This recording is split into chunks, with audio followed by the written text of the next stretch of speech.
Testing. Seems to work.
Hey Beverly, welcome.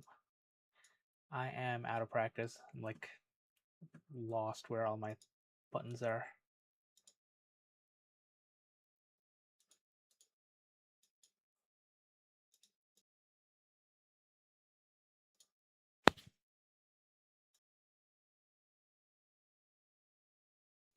Hey ImageX, I'm glad to hear you're enjoying the 71F. Yeah, I'm imaging right now from the 91F. It's a little bit hard to see, but the target I'm going after is called the, let's see, Flying Dragon Nebula, I think.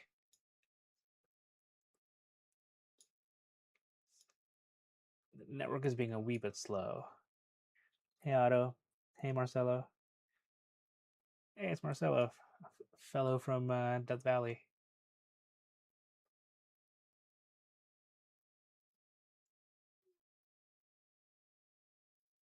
End of night. I'm lost in my own sequence. 1 second. There's my imaging loop.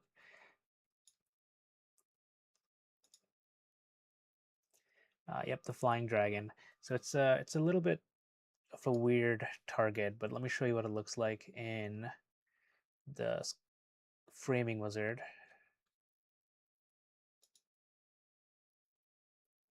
Hey Sashi. I'm currently in Boston, and the rig is technically in Nevada. Hey Gonzalo. Hello from Chile. Hey Nicholas. Yes, and another fellow from Death Valley. Nicholas is awesome. So is the rest of them. So is Marcelo, Francisco, Juan.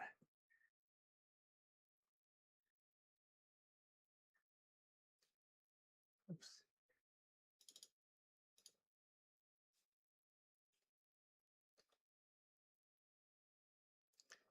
Yeah, they have the whole build. The first building is full. I think it's like 60 telescopes. There are a couple of people with multiple scopes.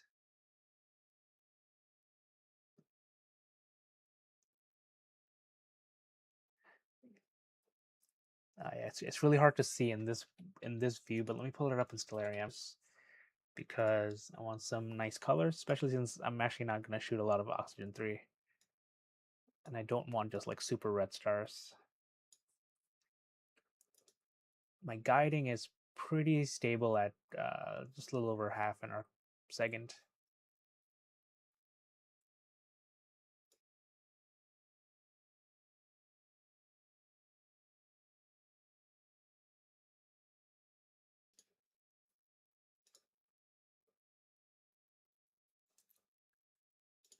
I'm just going to open up my folder where things are saving to. These are a sneak peek at all the stuff I'm working on. So the M8 data will be made available to everyone, and then a bunch of the other ones will be made available to patrons. But I've been imaging on and off. It's been really nice. Yeah, the flying dragon is awesome, right? It's like, yeah, it's super cool. Like some of the stuff that you can just find just by browsing around. Um, One trick I'll show people here, and I've been meaning to make a whole series on Stellarium, but if you go to what is it, F6, the sky and viewing options here, click on DSO and click on select all. You can select all of these catalogs, and you can also increase the sensitivity of the labels. You can see so much stuff in the sky, and then you can just basically just zoom in and be like, hey, what's that over there? Oh yeah, look, it's the Perseus are starting. Little dumbbell. And you can try and figure out like what's in the sky. Like here, there's LBN 188. No preview image here, but you can point your telescope to it and see what you get. Look at that, the Pegasus cluster. I'd like to have like a big telescope out in Death Valley, but the 91F will do for now.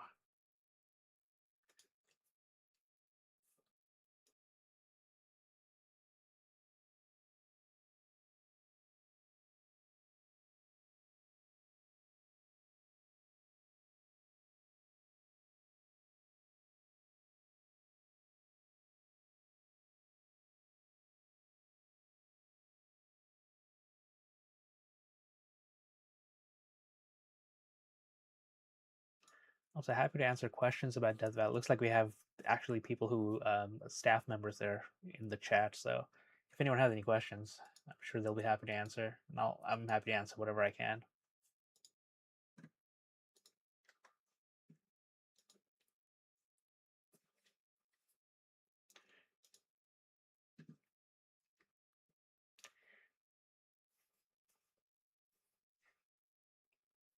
Yeah, yeah, I agree. Best telescope is the one we have right now.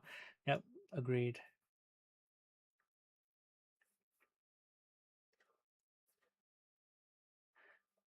Another tip I can give to anyone who uses Nina is to download the offline sky map.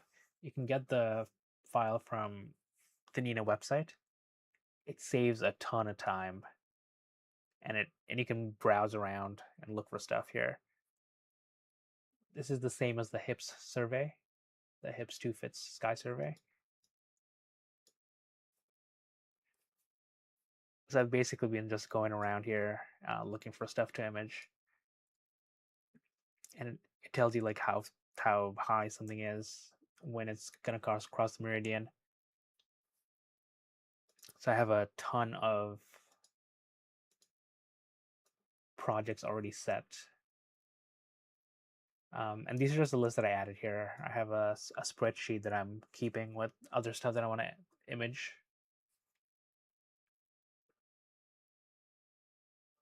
You should still be able to use Nina with the air, right? Just that the air is going to be useless. Hey, Paul, welcome. I don't actually know. I've actually still never used a ZWO ASI Air, so I went from like old school like CPWI DSLR to ECOS to Nina.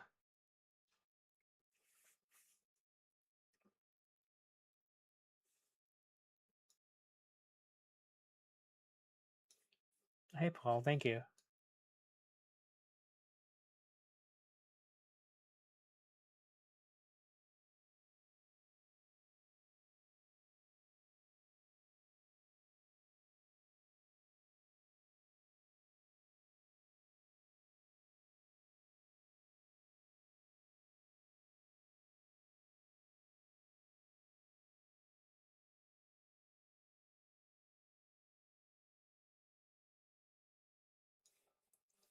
Hey, Anton. ImageX, you're not sure if you can plug into a camera. That may be possible. I don't think at first. Yeah. Paul, I am imaging something called the Flying Dragon Nebula. You can't really see it anything now. This is a 30-second red frame, green frame, because I'm also doing RGB stars. But let me show you what it looks like in Stellarium. So in Stellarium, Flying Dragon Nebula. Yeah, so this is what I'm imaging. Probably need to get like, I don't know, like 20 hours on this. H alpha, there's a lot of H alpha here. Some sulfur 2, no oxygen 3 as I found. I imaged it for a couple hours already, but it does have this planetary nebula here. So who knows? Seems to be like also just like HA. But this is a really nice H alpha nebula here. Yeah, I'm gonna I can't wait to finish this project. This is one of my few single panel projects. I have a lot of mosaics happening. Wes, so this Nina is your pointing and session control software. Yes, this is Nina. Yeah, so this is controlling all my telescope. Let me show you the all sky cam actually. Yeah, so this is my telescope here. Um, connected to Nina. This is the moon, even though it looks way brighter. Let's see full screen, on full screen. There we go, much better. But you know, even with the moon, we can see so many stars here.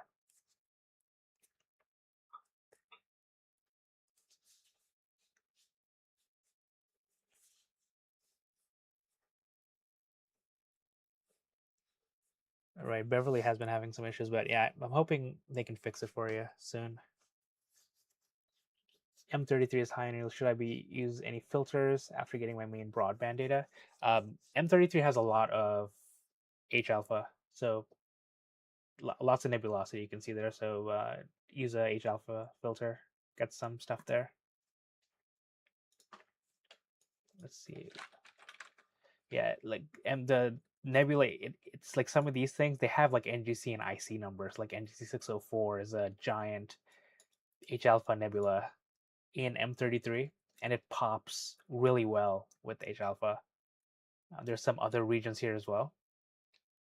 You can try getting some oxygen data on this as well. There's some nice blue here, but I have never really had luck with it. But aside from broadband, H alpha is my recommendation. Moon is really bright, yeah. But I'll also say that this is a 58-second exposure, so it's not really. This isn't exactly what the moon would look like to the eyes, but it is really bright. The L Ultimate, but what should I buy for H alpha? I mean, if you're using an OSC camera, you can just keep using the L Ultimate. That's 3 nanometer bandpass, dual narrowband, and I'll just use the red filter. No point in getting a dedicated H alpha filter. I don't think. Yeah, and there's no haloing with the L Ultimate on H alpha, so nothing you should worry about. You just shoot with the H alpha, and then extract the shoot with the L Ultimate and extract the H alpha and integrate that in. Yeah, the moon is nearly full. I live about 3 hours from Death Valley. Cool. I would love to go out there one day, like with my wide field camera. Well, look at all these satellites here. 1, 2, 3. It's like forming a W. What program am I using for this view? This is called AllSky, SKEYE. It's really nice software. I know Astrobits from Discord used it, and it kept crashing his computer. So just FYI, seems to be issues. But this is really nice because it does have a web server that I can use. Let me actually pull that up because it's really neat. And it does a bunch of other stuff too. What's my IP address? Hold on, I gotta get my Tailscale IP. Boingy.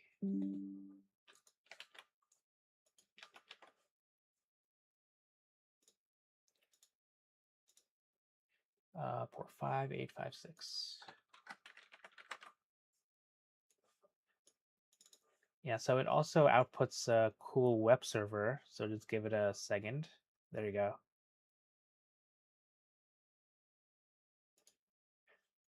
Yeah, so this is a browser on my computer, so it's not my remote RDP session here. So it's on my computer, so I have access to the latest image that has some metadata here. It has this, what is this called?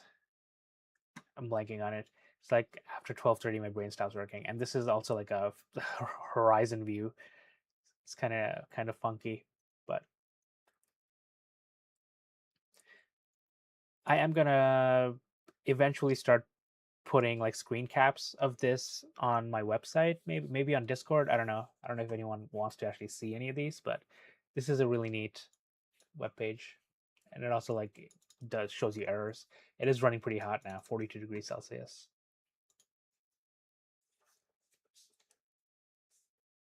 You're making a competing product. I think you have a couple of typos there, Paul. Having a hard time understanding. Having that eye in your setup is really nice. Yeah, a huge thanks to Death Valley Observatories for setting this up, letting me have an all sky cam. Um, Let me also show you what it does. So documents. It does meteor detection as well. So on the 19th at like 3 a.m., you can see it's really sensitive, so it thinks that any kind of line is a meteor, but at around like 2:55.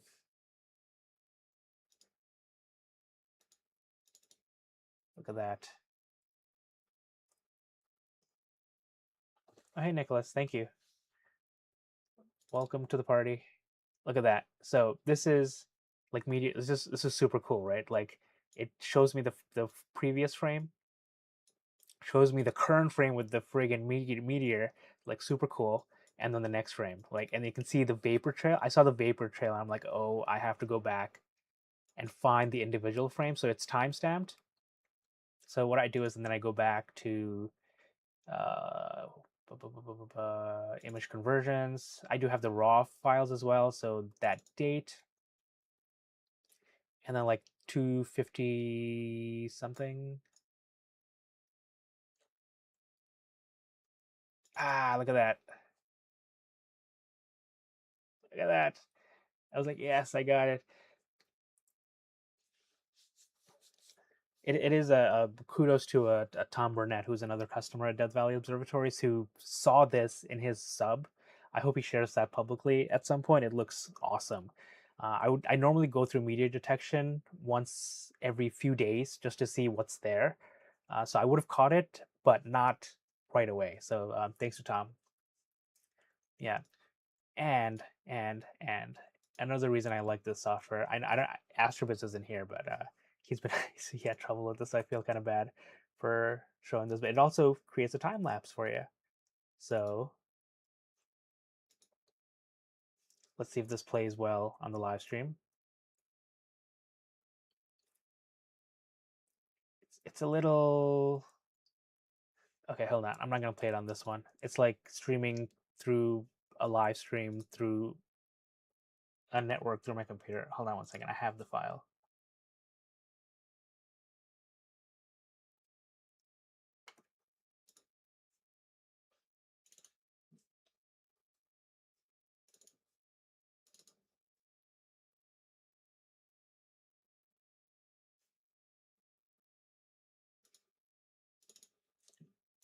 Okay. All right. Let's play it here. It should be a little bit smoother. I don't play the whole thing. It's only 30 seconds long. You can see things tracking. And then at the 25-second mark is when the meteor is. I do have this in shorts format if anyone wants to look that up.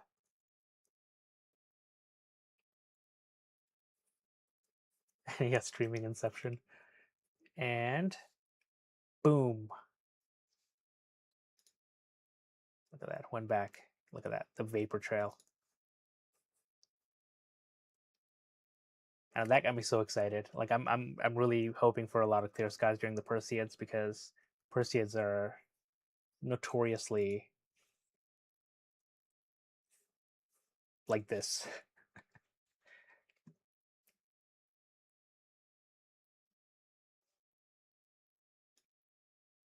There we go. All right, that's just me showing off the, yeah, the vapor trail is awesome. Yeah, that's just me showing off this all sky software. Look, the Milky Way is coming up. I can see it. And then the moon. If you look back on Nina, right, so this is a 10-minute H alpha exposure.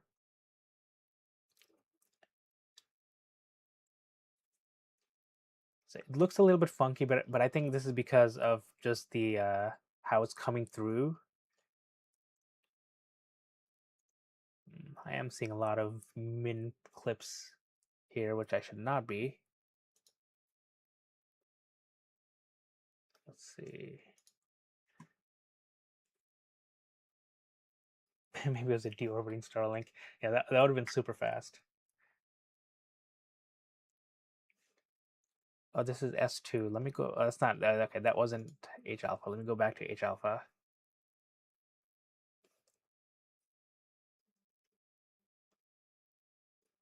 H alpha is also looking a little bit funky.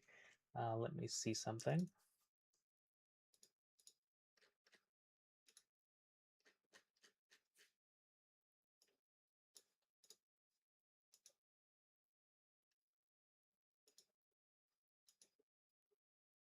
Yeah, my data does not look good right now. Interesting. It's probably because I'm live streaming. They're like, you got to deal with an issue.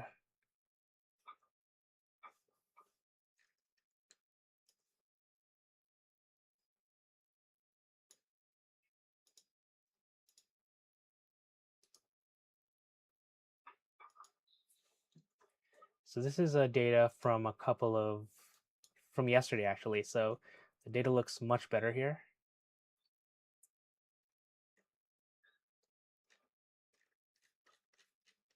Yeah, so that's what the flying dragon looks like. You can see the shape.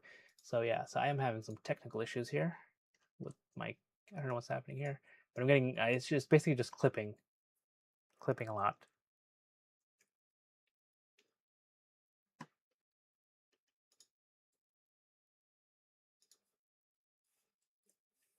Wonder if it was just one sub. No, it was actually two. So S2, so it's getting one more H alpha. So I'm gonna let it run in 3 minutes and see what it looks like.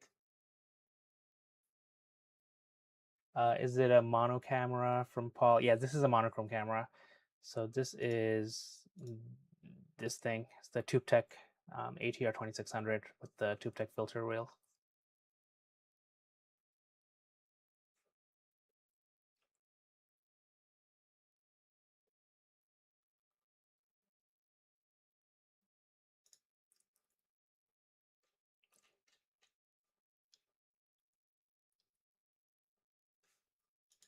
Let's see if I can figure this out.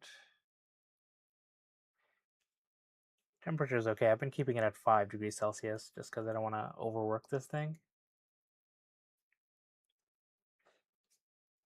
TubeTech. Yeah, let me I'll link to my video on this rig.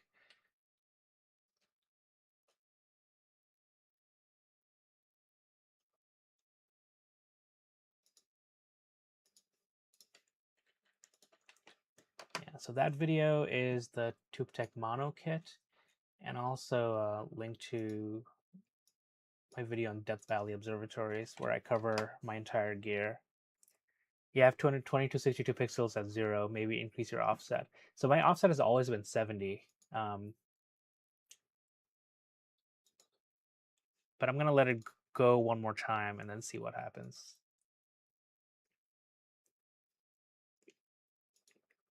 I should be far enough away from the moon for it to be causing issues, but it is possible. So if I get clipping one more time, I'm going to take it off the schedule and then I'll let it do the next thing, which will be, that looks like Cygnus. All right, we got about a minute left. Well, the 1600M was a great one. So the 2600 is basically the next step up.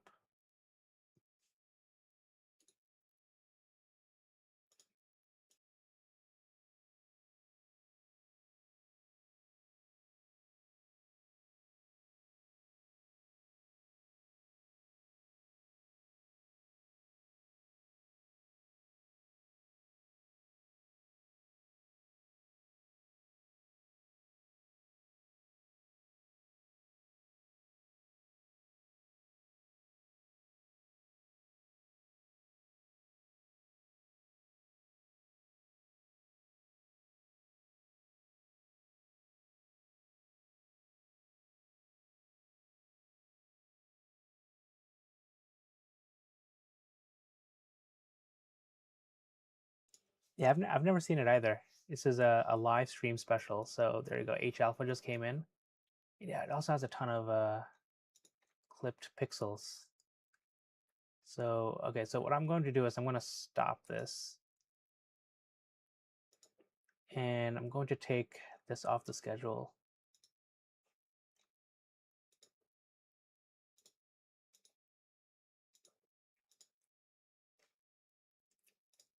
Let's see. Yeah, I should go to North America. So let's see. And then go back to the sequencer. Play.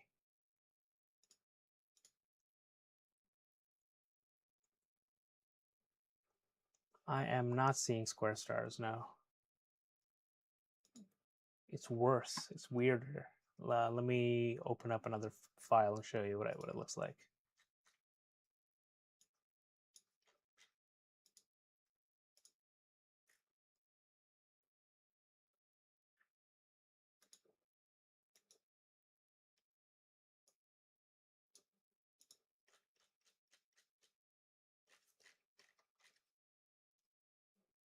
Actually, I was seeing that on the RGB ones as well.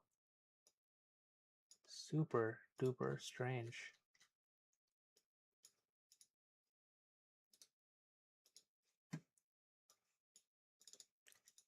Yeah, so you can see. Let me see. Can I zoom in more? Yeah, it's not square stars. It's just like weird noise. This is not a good idea. That doesn't show much.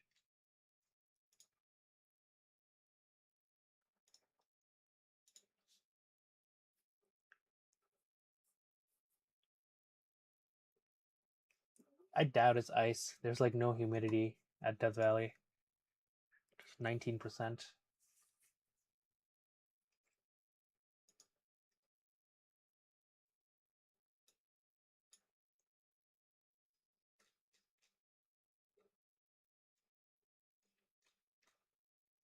Oh yeah, see, look at this. This is strange, right?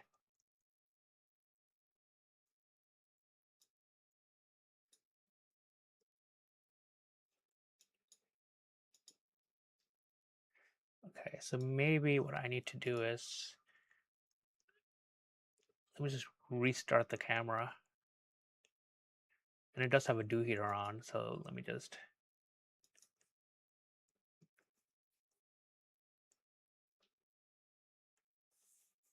Yeah, we are seeing what the imaging looks like. Let me turn it back on.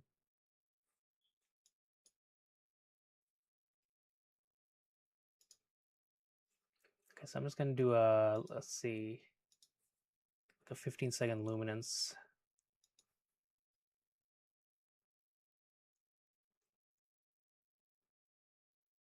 Yeah, it's just like, yeah, it's hot down there, so I don't want to overwork it. So you can see that it's, I think it was idling at what, like 67% at 5 degrees Celsius.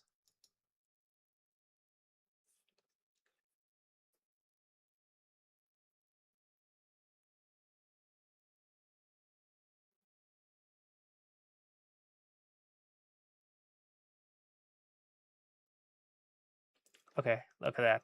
Stars look better. Okay.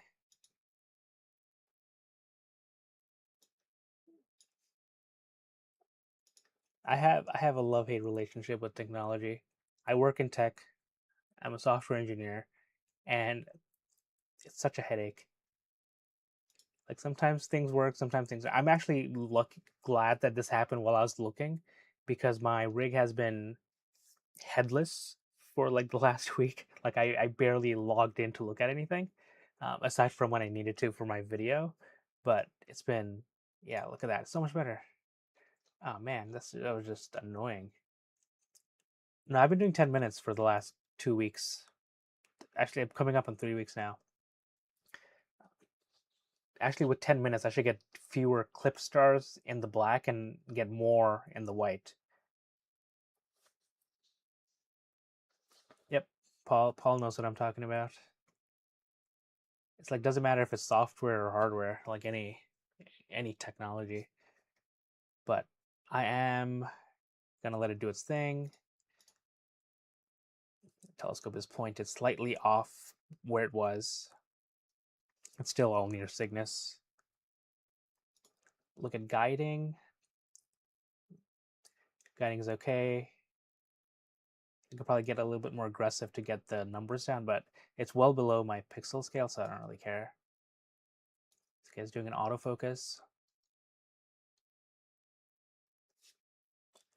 Yeah, there's a lot of software people in Astro. I like it.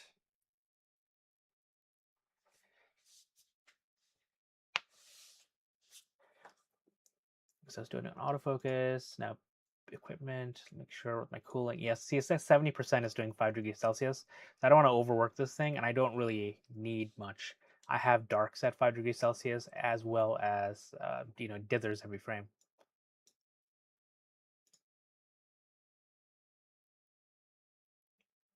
But in like maybe like 13 minutes, I'll get my first sub because it is autofocusing. A QSI 683, cool.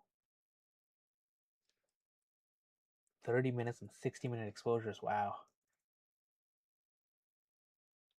Yeah, CMOS is such a huge improvement. I'm just like 30 to 60 minutes, like yes, like any bit of issue, you lose so much data.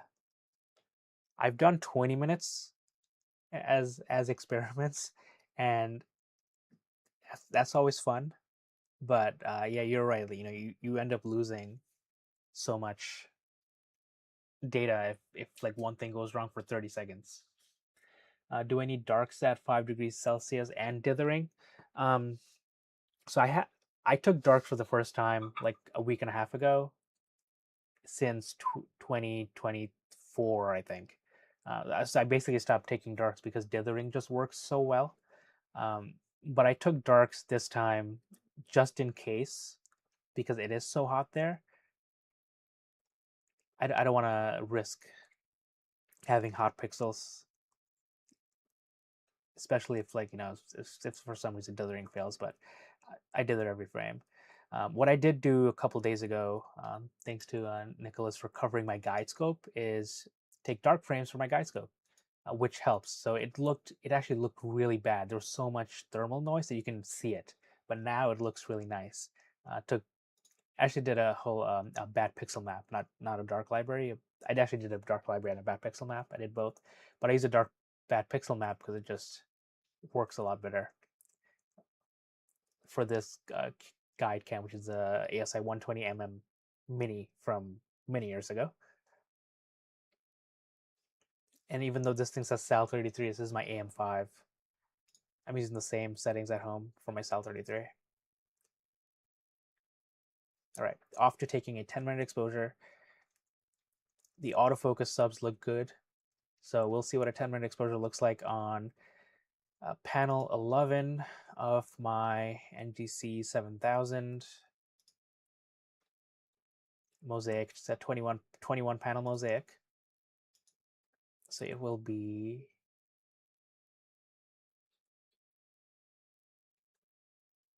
just off the wall. So we'll get some of the wall. So we'll see what that looks like. This is going to be a massive 21 panel mosaic. Hey, congrats on your Sal 33, Benji. I like mine. I don't know if you watched my video on the Sal 33, but I had a lot of issues. I'll link to that too.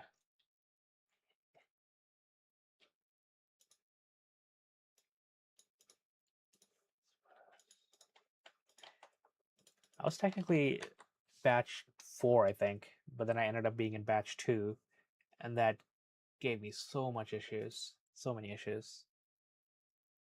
Hey, Red. It's good seeing you yesterday. And no problem. Yeah, I'm glad the test went well, even though I left like an entire kit of stuff at home.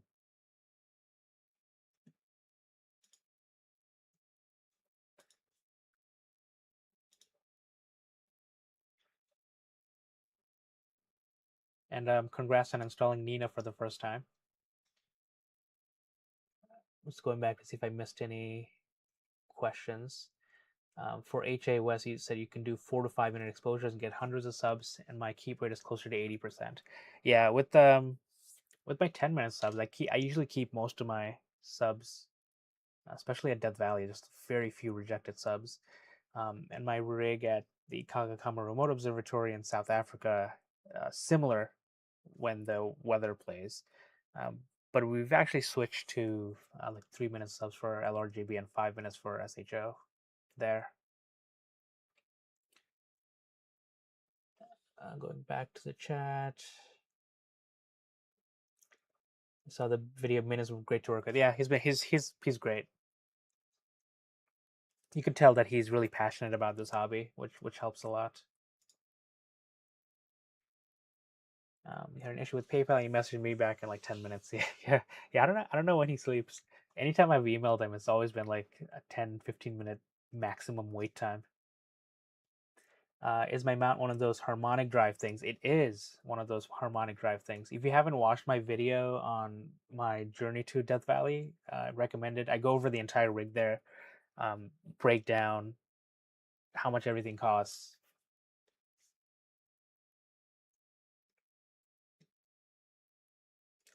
Yeah, this is the original AM5. You can't see it here. Hold on, I can pull up a picture.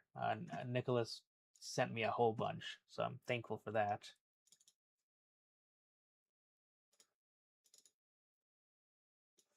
Yeah, so this is the rig. So you can't see it, but this is an AM5 harmonic mount.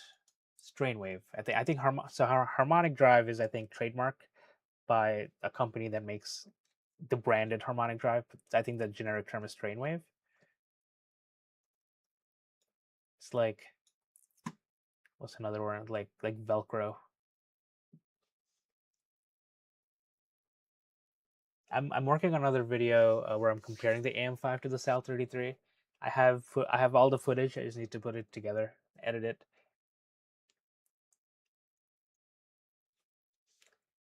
You're putting ASCAR 120 Apple on the Sal 33. Nice, yeah. That's basically what I did for a long time, and now I have my 131F on the Sal 33. Works really well. So much new gear. Yeah, I won't go into what I have. Paul, why not the 5N? That's because this ZWO got wind of me setting up a remote observatory and offered one, offered an old AM5 open box for less money. So I went with that.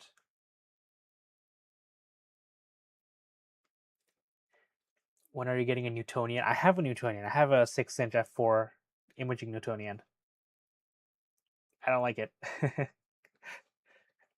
First, collimation, and second, my focusers degraded, so it started to sag a lot. So I need to get a new focuser, which is not cheap.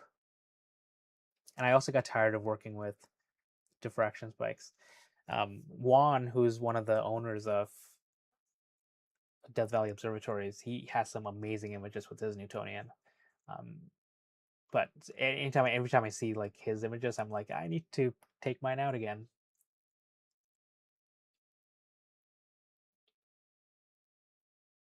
Yeah, the 131F came out a few months after I got the 120 Apo. The 120 Apo I got just because I always wanted one, and I will probably sell that one off in a few months. I'm waiting for Jupiter and Saturn to be in a good position because I want to make a video imaging Jupiter and Saturn with those two.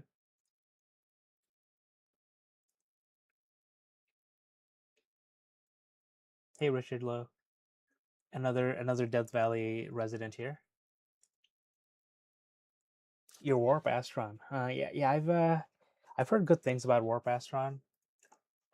I have not used one myself. At In South Africa, we use a Proxy Sky Yumi 20S, which has been amazing. But the AM5 does well too. Like there you go, the guiding has settled to below half arc second. Do I have my first exposure yet? Not yet. 10 minutes is such a long time to get an exposure. But it's still great. When is Jupiter away from the sun? I think it's gonna be in a better spot in November or December. So I'm gonna be holding my 120 Apple for a while. But Saturn is coming out higher and higher, earlier and earlier. I'm looking forward to that.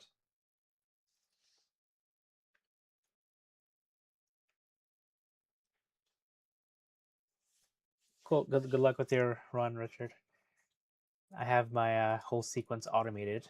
Uh, Video on that coming at some point. I haven't recorded this one yet, but this thing is fully automated.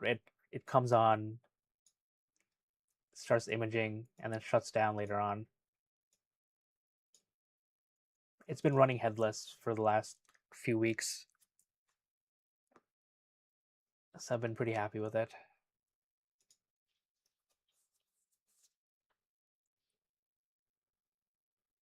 Yeah, I want to do some visual too. Yeah, I've actually been missing visual on planets, and I haven't done an outreach event in the last month. I haven't done any in July actually, just because I've been not home and traveling. And I'm doing one in August for the eclipse, so I'll be at the local library. I need to make a sun funnel. So my home position here is polar aligned. Yeah, basically. Yeah. So the team at Death Valley polar aligned the scope for me. Works really well.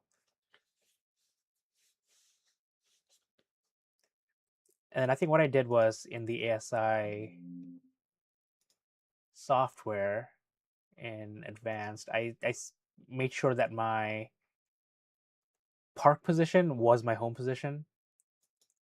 Not that it matters because in my sequence, I send it home at the very end. End of night. There we go. So it turns off. I park. I guess I don't send it. I park the scope so it goes into the home position, stops the guiding, closes everything, and then eventually disconnects and then turns my computer off.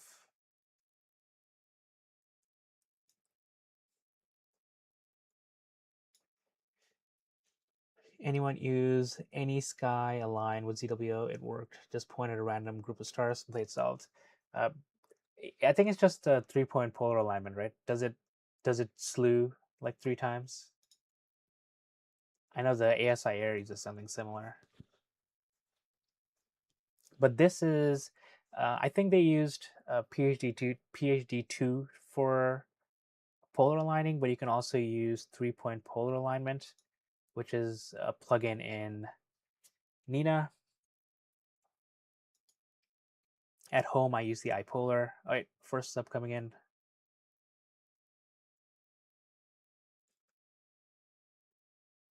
Saving image.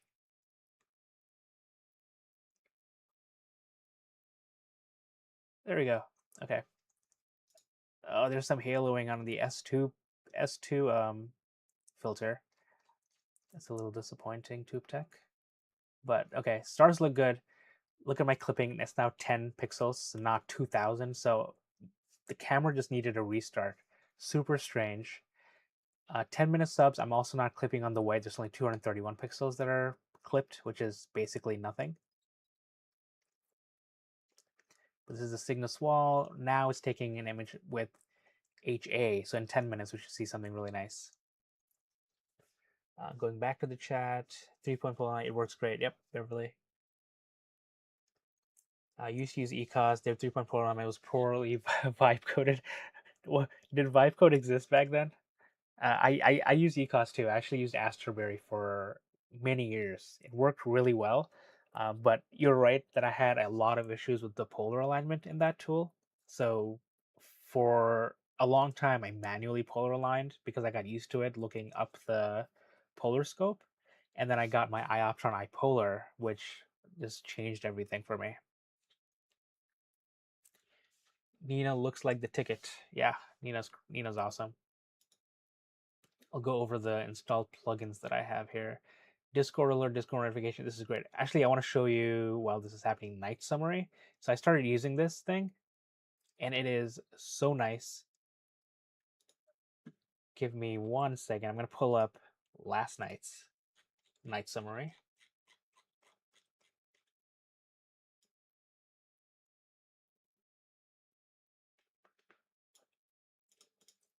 Download, open. Night summary. So what this plugin does is at the end of the night, it'll take all of your sessions and then give you a summary of what happened here.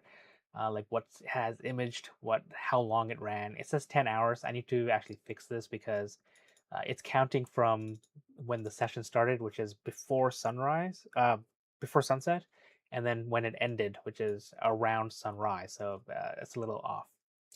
It gives me an overview of my session timeline, like how high I was imaging, what I was imaging. So I had the pillars of Vulpecula, the Flying Dragon Nebula. That's the two things. Um, how many images I took, how many were rejected. So this is from Target Scheduler. How much total exposures I had and which filters. How many targets I imaged, just two. What my average HFR was, which is really nice at 1.67. My average guiding, average FWHM, whatever average yield is, where the moon was, 79%. Um, Total overhead of 2 hours and 40 minutes. That's terrible. I gotta figure that out. And it's because this mini PC is super slow. I may have to think about sending another one. Unaccounted for. Camera temperature. Yeah, so it gives you like lots of statistics. It's super cool, right? And it gives you a preview of what imaged and where. Yeah, the image qualities, the FWHM, yeah, like what it looks like for each of the filters. Yeah, this is super nice. It saves an HTML for each night, so I'm going to consolidate it and put it somewhere so I can search through it.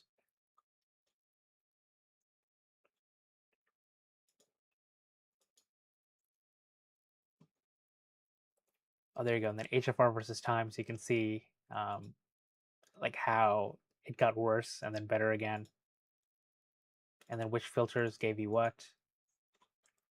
HFR versus guiding Artemis. Oh.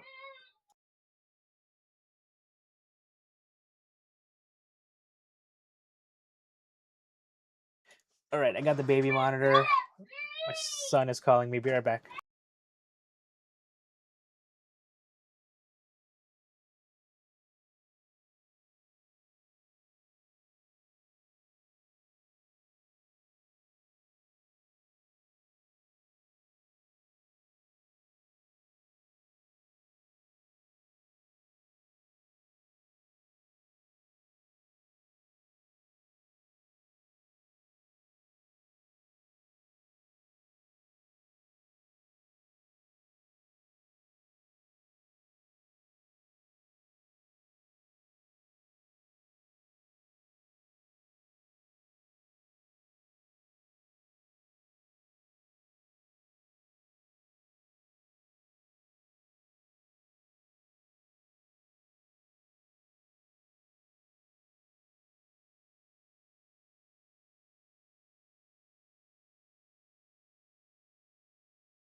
Sorry, y'all. My son's been sick today, so I may have to do that again a couple times. Uh, don't know where I was, but let me just minimize this. See what we're looking at. Guiding is great, 0.41. I'll catch up on the chat then. So this view.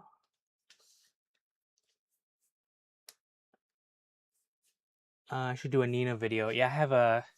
So thing is, I actually recorded like 3 hours of Nina videos, and then tried to edit it, and it was just a mess. So I need to redo it, reorganize it, because not even I would watch those videos.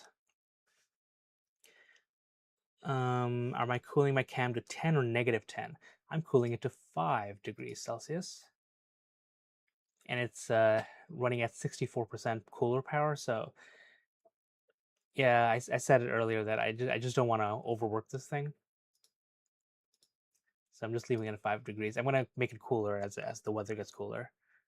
I'm not really worried about the thermal signal. Do I have a rotator? I do not have a rotator. My rotator is I message Francisco, who's one of the staff members at DVO, and be like, "Hey, can you rotate it a little bit?" But I just want to keep whatever rotation they gave me and just keep that for the rest of my time at Death Valley Observatories, and then mosaic the whole sky. Basically, that's my goal. I want to get everything. Um, and to just prove it, this is what my target scheduler looks like, which is just mosaic after mosaic after mosaic. I have very few non-mosaics, so like M16 is not a mosaic. This is a mosaic, mosaic, not a mosaic, not a mosaic, mosaic, mosaic, and mosaic. That's my goal, and this is just the list that I have here, but um, I am going to add to it. Oh, hey, thank you, Quill. Welcome to membership to the party. I do appreciate it.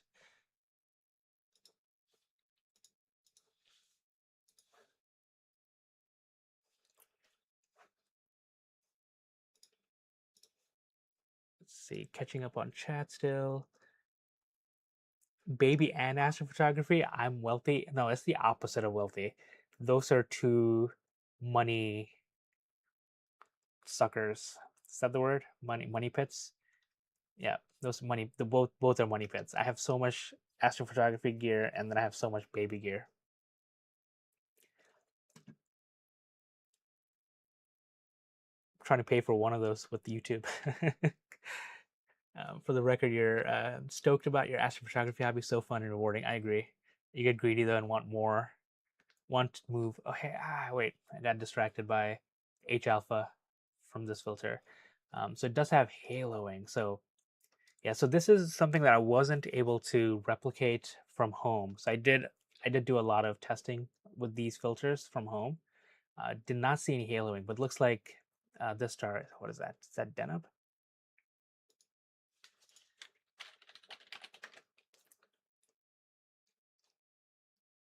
No, that is 62 Cygnus. Looks like that is bright enough to create halos. So something to keep in mind. I'm going to probably get back to Tube Tech and be like, this has halos. Follow-up review.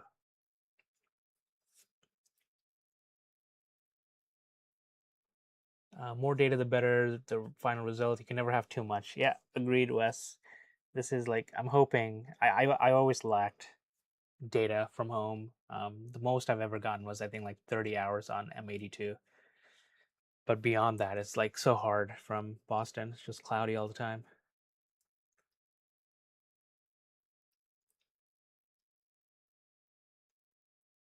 Yeah, you gotta learn patience here.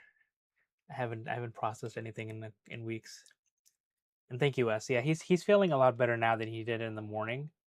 Um, but yeah, it was a rough morning.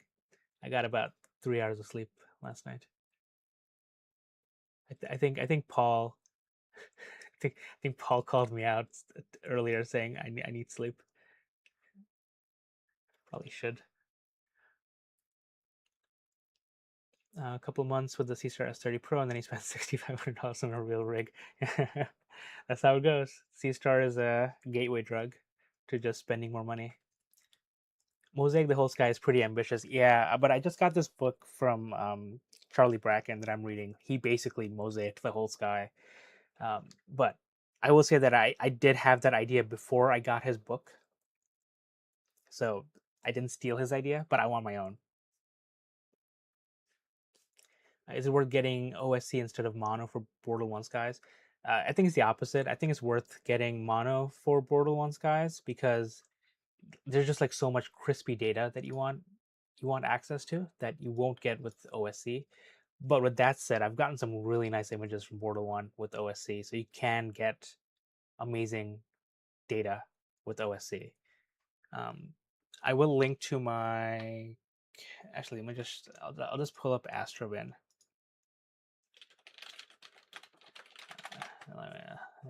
Google myself. Let me show you. So this one is recently posted by one of my partners at KKRO. This is with OSC. This is a third of a gigapixel mosaic of the Vela supernova cluster.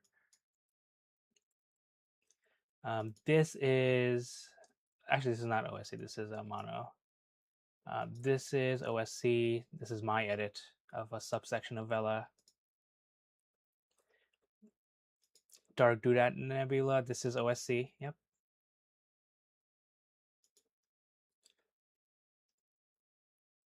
But yeah, this is mono from Bortle 1. Crispy data here.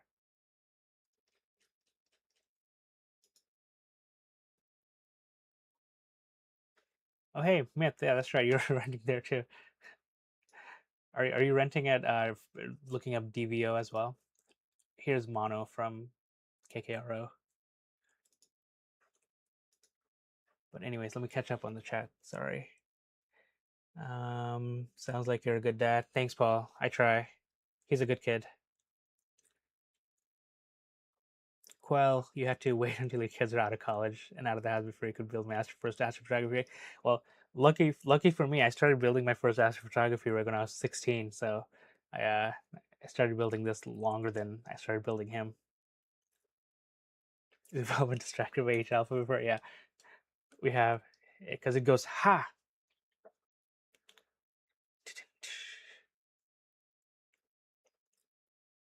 Healing might be from very thin clouds. I don't think we have clouds. Do we have clouds? It's like super rare for me to see clouds in the screen here. It's like, yeah, I don't know. Those guys picked a really nice spot to set up a remote observatory. What filters? The filters are the TubeTech LRGB SHO filters. The SHO filters are the 4 nanometer version. I'll get you a link to my video so you can see it.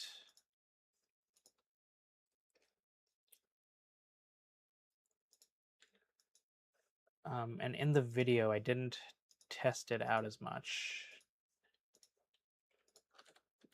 So, all right. That's the video for Richard. Bye, Beverly. You're probably already gone.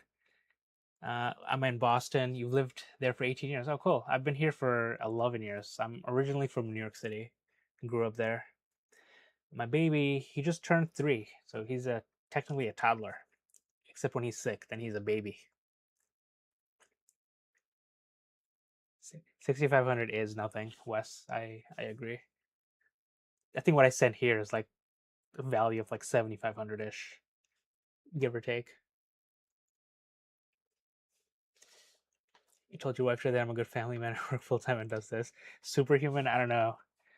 I wish I had superhuman abilities. I wish I could give up sleep if I could. Richard, you have 3 remote rigs that are easily double. That hoping to lease them out. To recoup. I have two right now. So the one I have actually three, technically three. I have two at KKRO. One we're renting fully, so we're the ones renting.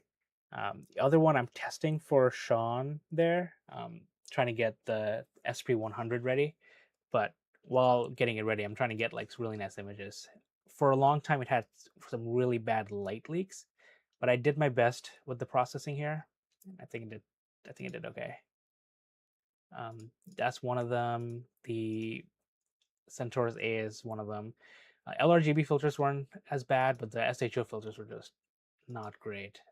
Better now, but I'm using it for like another month before Sean rents it out.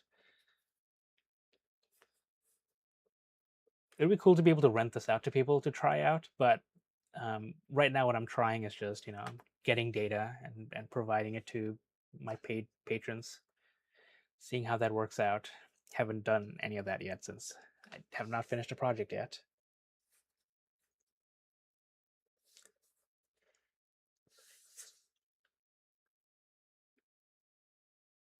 Whoa, you send a dual side by side ASCAR FRA 500 to DVO. That's amazing, Myth.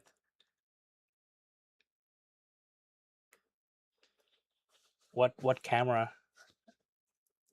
slash filters are you sending for that? That's gonna yeah, it's gonna get Bino views. I mean, is that how heavy is the FRA 500? I'm not as familiar with the FRA series as the F series, but can you put a counterweight on your AM5 and let it work? You could not afford when your kids were at home. Yeah, I could see that. The toddler is expensive, so I actually just need to stop spending money. Um, I do have one other mount coming my way, which I have to pay for. I still have to pay for my 131F. I think these are gonna be the last two purchases of the year for me. Famous last words. You had haloing your first Astrodon on O3 field. O3 is always hard. Yeah, and yeah, I hear Astrodon is not great to deal with now, especially since it's owned by Farpoint, which isn't amazing. Yeah, look at the Milky Way. Milky Way is great, right?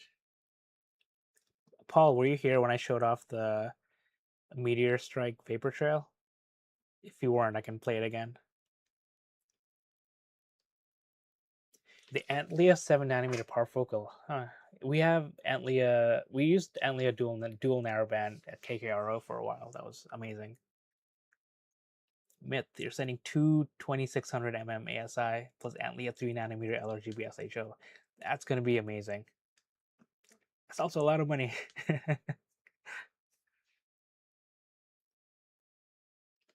Oh yeah, costs have gone down. Yeah, like Paramount. Yeah, those are monster prices, monster rigs, monster prices.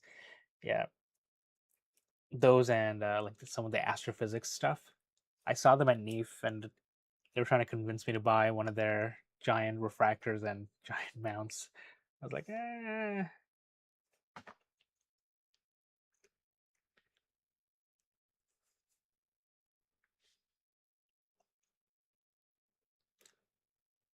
Yeah, 30 kilograms. Yeah, on the AM5, that'll be pushing it. Are you looking like at an AM7 or a ML Astro 1? That should be able to handle it. Or I think the Nix 100, Nix from Pegasus Astro. For blanking on the model number, but that's one, and then the Skywatcher um, 150i is I think should be able to do that. Oh yeah, 30 to 40 pounds, not kilograms. Yeah, I'm reading these line by line. We went from the S30 Pro to the 2600 MC Air 71F reducer. Yeah, I remember talking to you about it, ImageX. So I'm glad to hear that you're liking it. AA Astronomy Anonymous. I think that's the Discord server.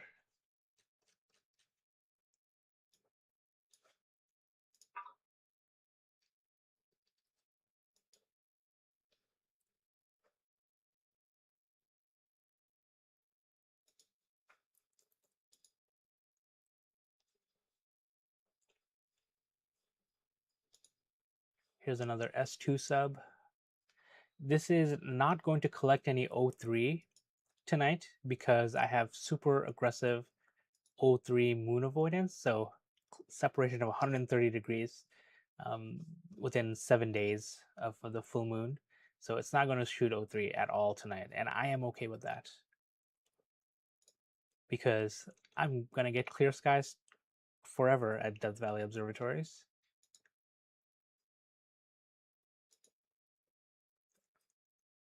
I will pull up their website, show you the weather there. I know they don't really need selling, but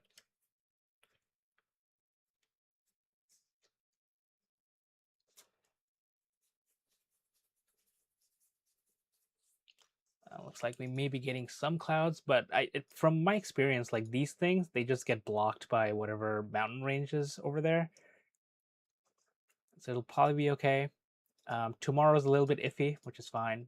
But then Monday's clear, Tuesday's clear, Wednesday's going to be clear. And look at the transparency. I wish I could have this at home. It's like, I'm like so happy that I have this here at Death Valley and so mad that I don't at home.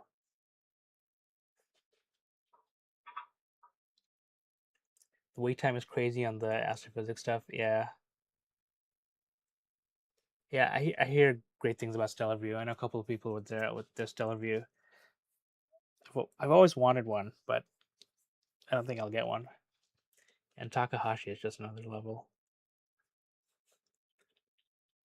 Except for my first night, that's right. So I'll say that except for my first full night. So I technically got going at like 2 a.m. the first night, but I don't really count it because I logged on to do like filter offsets, um, do my focusing, do all of that. I think I got like 30 minutes of imaging, so it doesn't count, but it was clear. But my first full night, it was cloudy, which is hilarious. The biggest problem in the desert is the wind and the dust. I haven't really dealt with that here. And the team there does a really nice job of warning us when there's going to be wind. Um, and they'll keep the observatory closed if it's, I think, over 10 miles per hour. But it's like right now it's 4 miles an hour, and then it goes. Let's see, like tomorrow is going to be around 17. So that's during the day, and then at night it calms down. But if it's cloudy, it's probably not going to open anyway. But yeah, it's like I haven't had to worry about that yet, at least.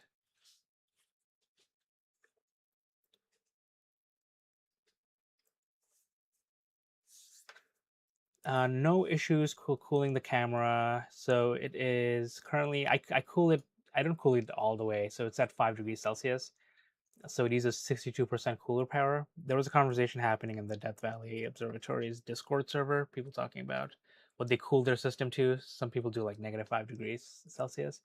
I don't really care as much because I did take darks, even though I usually don't, and I dither every frame. So any kind of thermal noise is going to average out because I am planning on taking a lot of data from here.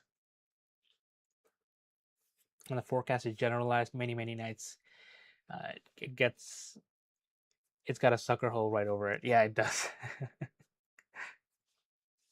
The forecast does get generalized. Yeah, it's been amazing. Like, I think there was at least 2 nights. Like, I've only been here with, uh, I think I just hit the 3 week mark. Um, there was 2 nights where it's supposed to be cloudy, but it wasn't just because of the location. Bortle 0, Death Valley. Bortle 1, technically. You looked through a lot of astrophysics scope. Not impressed. Your Takahashi blew them away. Yeah, I looked through a Takahashi um, Dal Kirkham last year for the first time from a club member, a fellow club member at the Amateur Telescope Makers of Boston. Looked at Jupiter. I have never seen Jupiter look that good. And we recently just acquired a Questar 7 that I actually tested, but I'm looking forward to trying that out on Jupiter and Saturn. It's been donated to our club by the Boston Museum of Science. So that gave me the best views of the moon I've ever seen.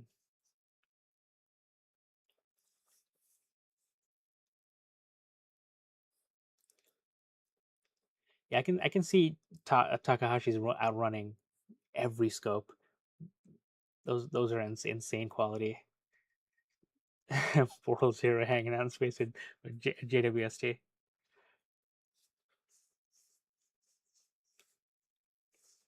Yeah, I agree. One, they really did their homework. I think the stories that they looked for over a year.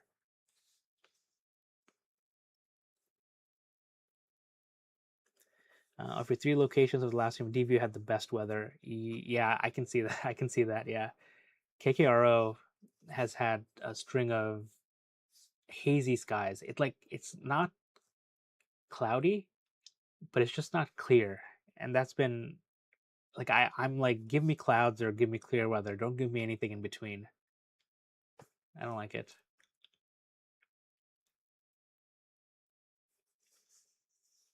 Yeah, those scopes are money. Dollar sign, dollar sign, dollar sign. The problem with space is no air. Yeah, who needs to breathe?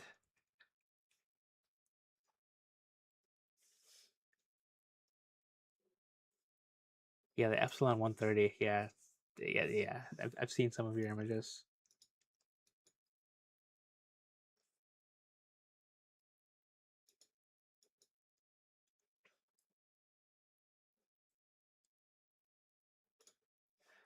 So I've been this hasn't been made public yet, just for some people here. Paul already knows about this, but I've been testing this thing, the Arc Blue C42, for the last couple of days. So I have it in my backyard now. I am going to take 2 minutes to go check on it while you all enjoy the moon view, putting the reflection right onto my telescope, highlighting where it is. Oh, look at that! This looks like a this looks like the moon. Oh my god, it's so damn bright. BRB in 2 minutes.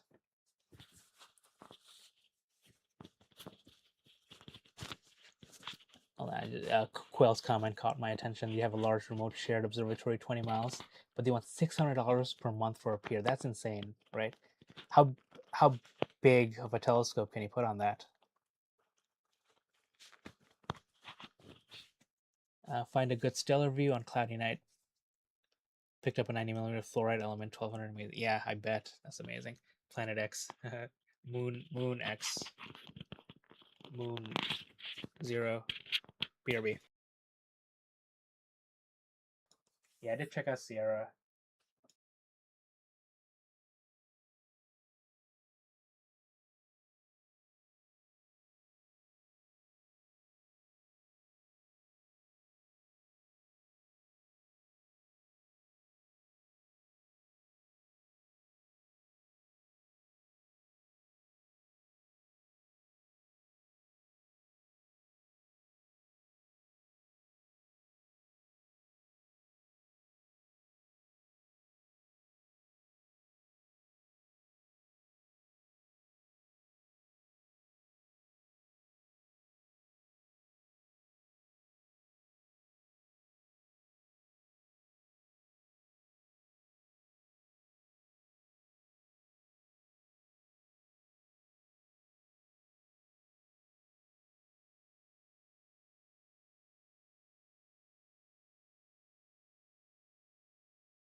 Alrighty, had to bring my arc blue back inside because the battery died. Catching up on the sorry. So you confirmed it was Sierra Remote. I contacted them too. They had like a peerless setup where you can send in a tripod and they'll just fit it somewhere in the observatory. That was way more expensive than I was hoping. So I ended up not going with them. But it looks like a really great location.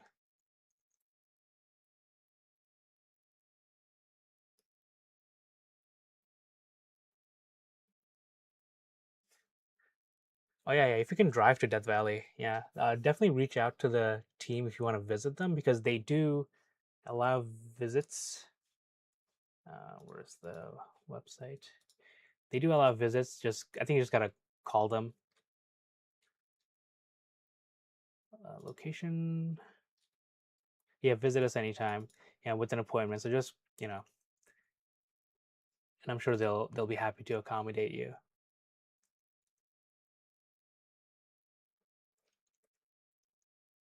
You put two telescopes at Starfront. Had no idea. So Death Valley Observatories is pretty new. They went up in April, I believe. So they didn't exist, but they did spend a long time finding a location and doing their research. So that helps. Oh, this telescope is pointing directly at Zenith, huh? That's cool. Let's see. All right, doing an autofocus.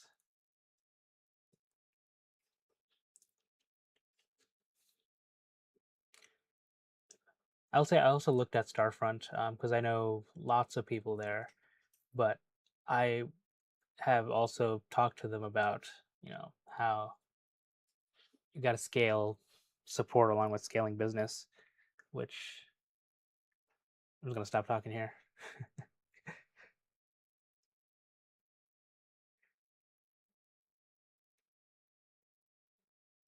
Hey Benjamin, cool. What scope are you sending there?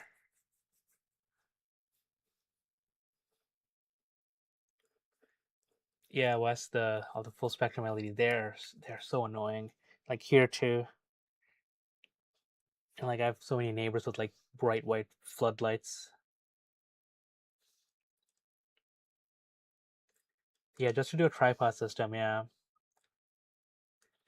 was yeah I was hoping that would be cheaper. As I spoke with SRO before I learned about DVO, so it was a while ago. Um, but yeah, smart of me to stop. I'll tell you on Discord, Paul.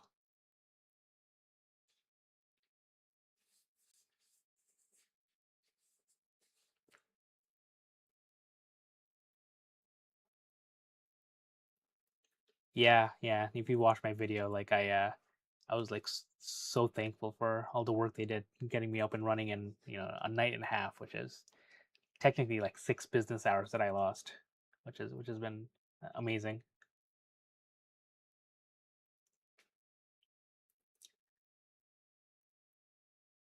And there are only so many telescopes you can handle with a small team. Yeah, that's the thing, right?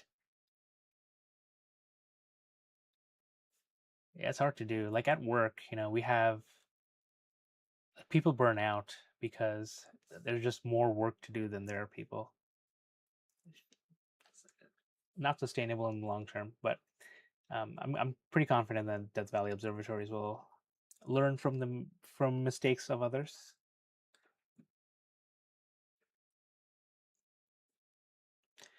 Let's see what else can I show you for all the new people here. I'm gonna show the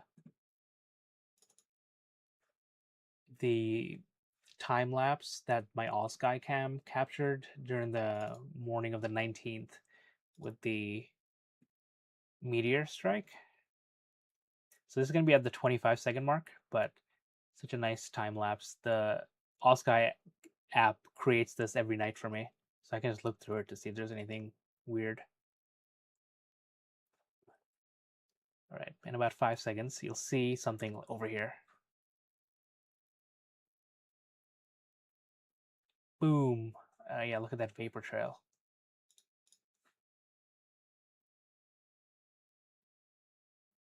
Boom. Ha ha ha. I love seeing that. I'm hoping for clear skies during the Perseids.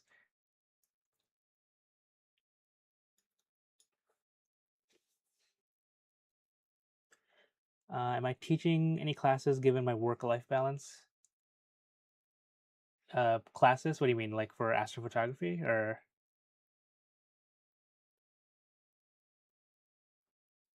I randomly ran across the Starfront YouTube video. I thought it was cool, but too far for me. DVO is kind of perfect. Yeah, I mean they're all too far for me living in Boston. What are the nights like temps in the summertime? So I can give you a real-time reading of the temperature here. 35 degrees Celsius right now, according to my Wanderer box, which is going to be not 100% accurate because it is, running electronics inside that's making it hot. It is on stuff that's making it run hot. Oh, god damn, this is so bright, the moon. Um, But it's gonna be. I'm gonna say maybe like 32, 33 degrees Celsius. Yeah, if you look on the weather, actually, why don't I just do that?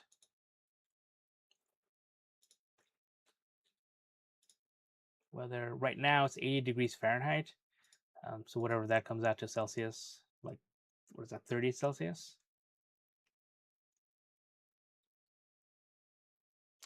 Thanks, Nicholas. Yeah, thanks for all the footage of TVO. No, don't. That was a mistake. Yeah, thanks for all the videos, all the B-roll. Those were great.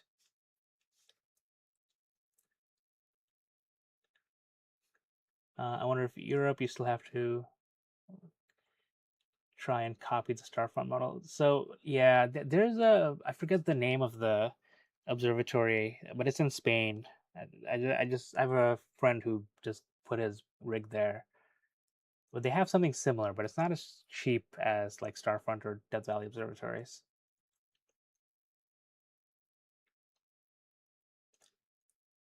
Nighttime temps, yeah. Um, Sending your all sky cam when you get back from Europe in September, doing all sky for the eclipse. Oh, that's nice. That's awesome. I am gonna be missing totality. I'll be here in Boston. I'm volunteering at a local library, so I'll be out in their yard around noon time with the C-Star S30 Pro. I'm gonna make a sun funnel so I can do some projection of with one of my refractors, and I'm gonna have my Lunt 40 for H alpha views of the sun. So I am booked for August 12th. We're going to be enjoying our 17% eclipse from Boston. And I'm hoping for clear skies during August 27th when we have the lunar eclipse.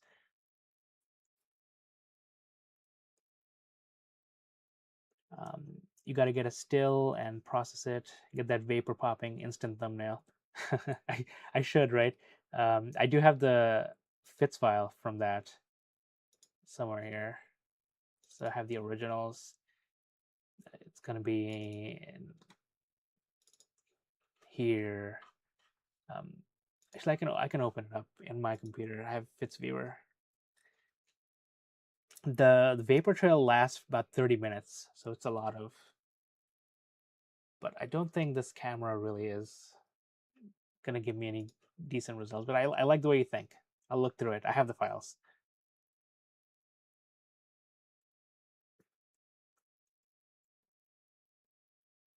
It's worse in the winter because it's still pretty hot during the day, and then at night it drops into the 30s. Yeah, you can tell.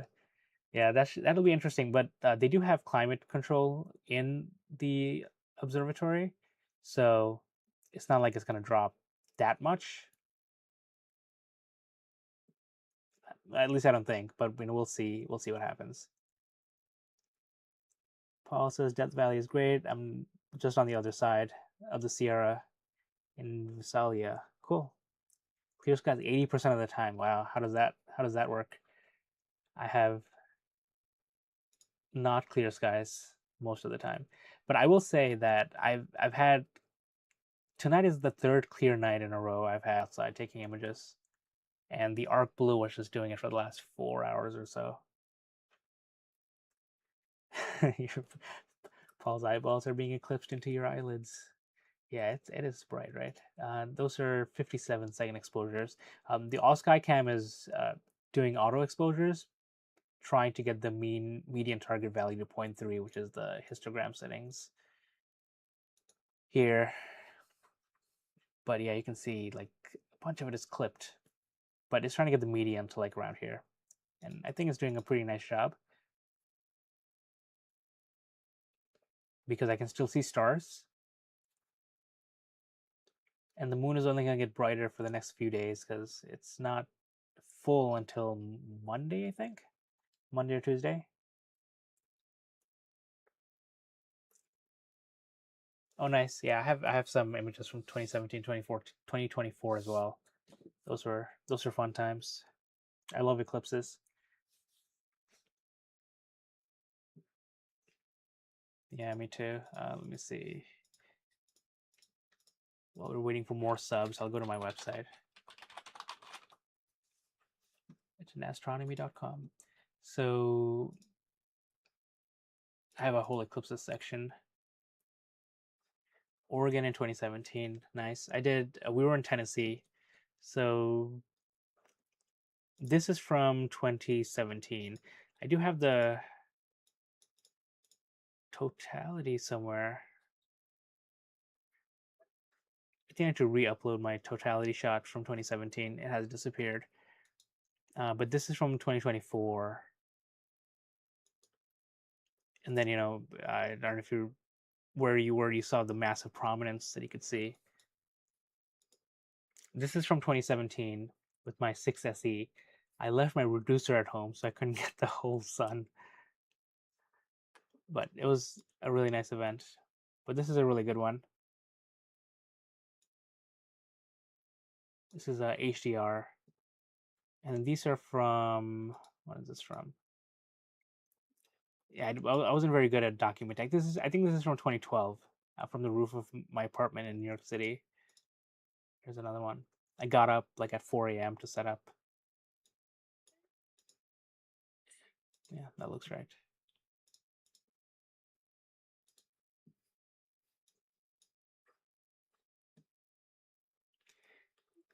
You're in Wyoming for the 2017 dual rig on the Paramount.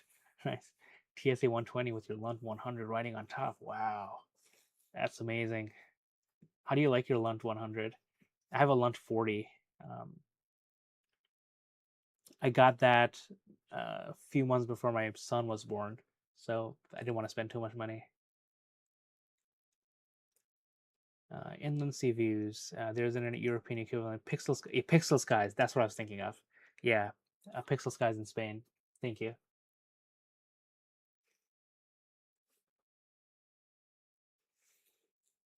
Yeah, that's one of my friends just drove his Ascar 140 Apo to Pixel Skies and set it up.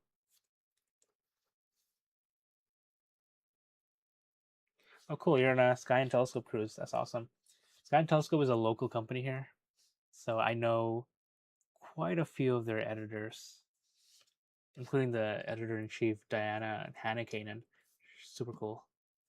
She just got an asteroid named after her a few months ago. Fun fact.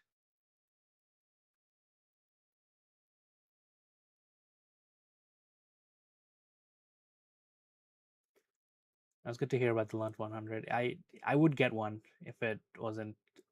They don't make that anymore, right? Because it goes from Lunt 60, and then you have to get the day night scopes if you want anything between that and the Lunt 150, which sucks.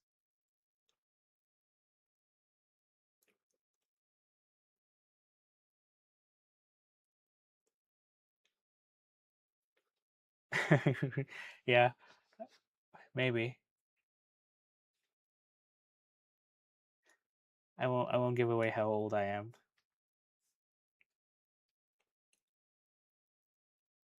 Yeah, the universal scope, that's what they're called. Yeah, it's I don't know why they did that.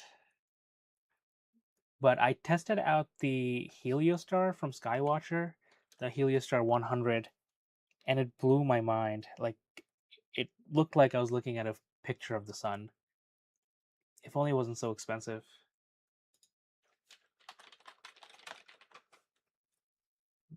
$6,000.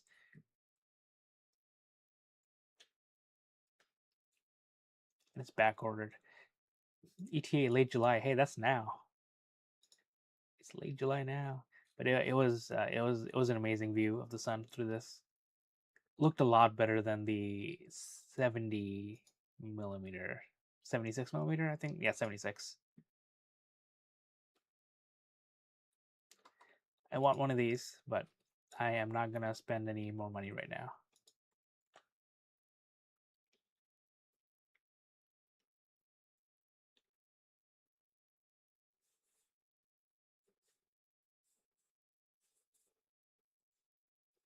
Oh, that's cool.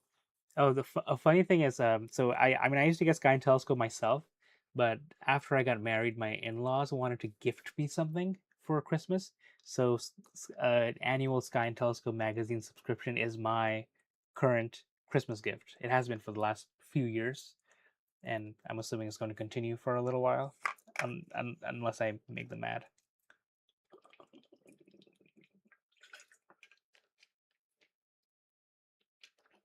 Have I heard anything about the S50 Pro? Yeah, I know it's coming out. Last I spoke with ZWO, they said at the end of the year, but I have not heard a single thing about it since. When the S30 Pro came out, they had a delay for about 6 months after they told me it was coming out. So, yeah, I wouldn't expect it for this Christmas. You want a Binoveer for your lantern? That would be amazing. Yeah,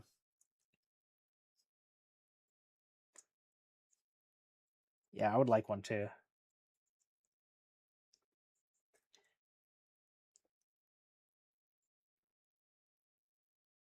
Film over a 500 millimeter on a Nikon D500. Ooh, that's cool. Like a solar film. Oh yeah, you already say Thousand Oaks optical. Yes, I have like a whole series of videos on solar film and classes and stuff. Let's see. Yeah, this my avatars from that. But if I go, can I search my own videos? I can.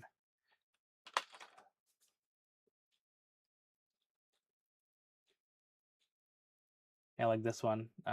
Using a Thousand Oaks optical to make a I call it a solar filter hat for your telescope.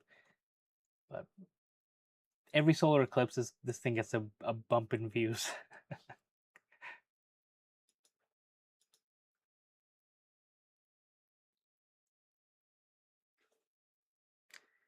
You lost interest in the C star after building a real rig that has same automation. Yeah, it's different, right? Like the C star doesn't satisfy me as much as it did when I first got it, but I use it for outreach a lot, and it's just so easy to set up.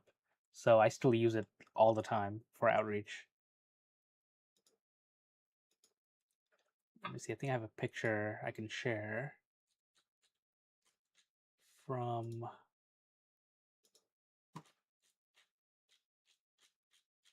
my last outreach event.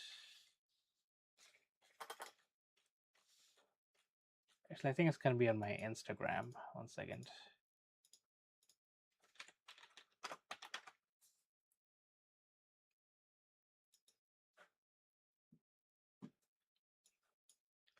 Yeah, here's the C star on this table with a bunch of this is a C9 1/4. This is a C9 1/4 edge. This is a C8 and a C star in the middle with my iPad here. This is great for outreach. Like people, especially the kids, like when they look at it on the iPad, they love this thing. And thanks for joining, Wes. Have a good one. Ooh, you're seeing the Last Airbender. Uh, I love Avatar. Have fun.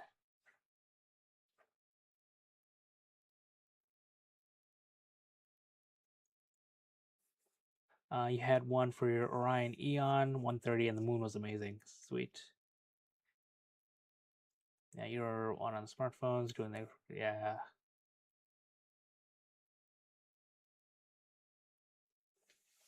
Yeah, a lot of people rent Sea Star um, at Starfront. There's some at DVO. Let me pull up that live stream. One always has one. 1 second. Not there. Not there. Have so many tabs open.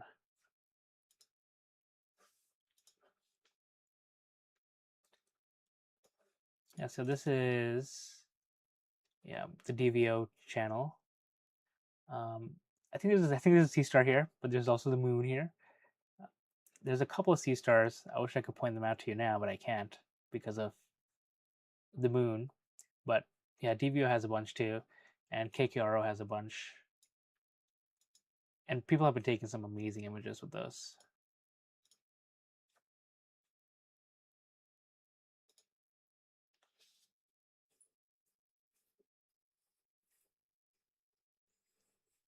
Yeah, the S30 Pro, the Milky Way. I've done it a couple of times now. It's really nice, Paul.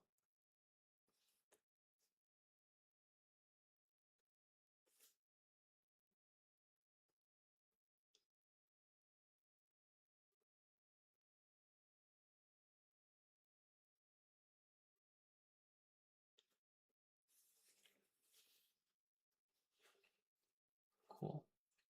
Let me see what else I can show you guys. I'm probably gonna end this stream in 20 minutes when it hits the 2 hour mark, because I do have to go to bed and then wake up with the toddler. And it is 2:17, so I'll be in bed by like 3 and then be up at 7. That's right. You ran a giveaway, and a nice young kid is getting access to it. Well, it's gonna be an adult, I think, right, for his birthday. So, thank you, Paul.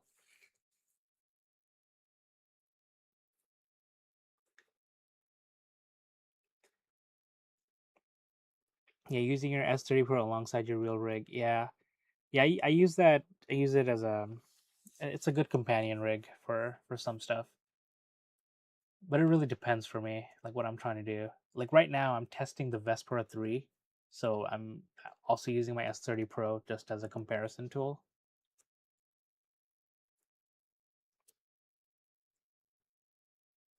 Yeah, thanks for joining. Yeah, I like doing these live streams.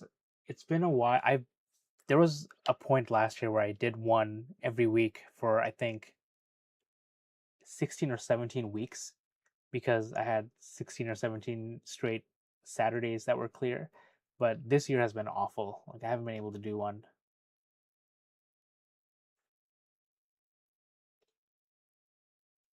at all. So I'm happy to be able to do these again.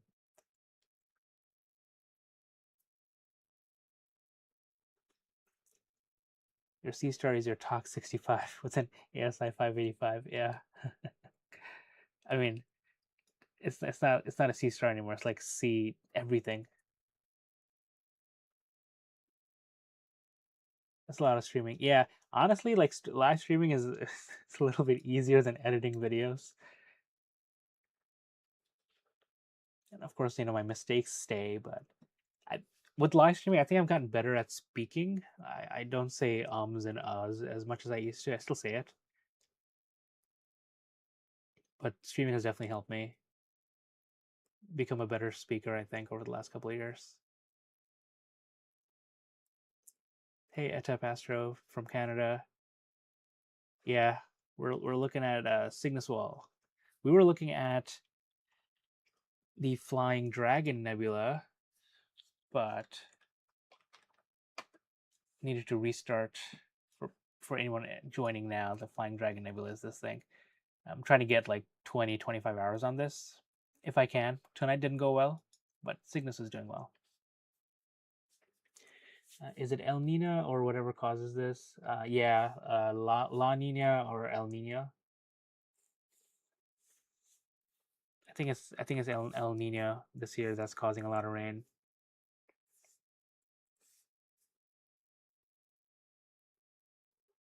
Anytime, Richard. Thanks for your support.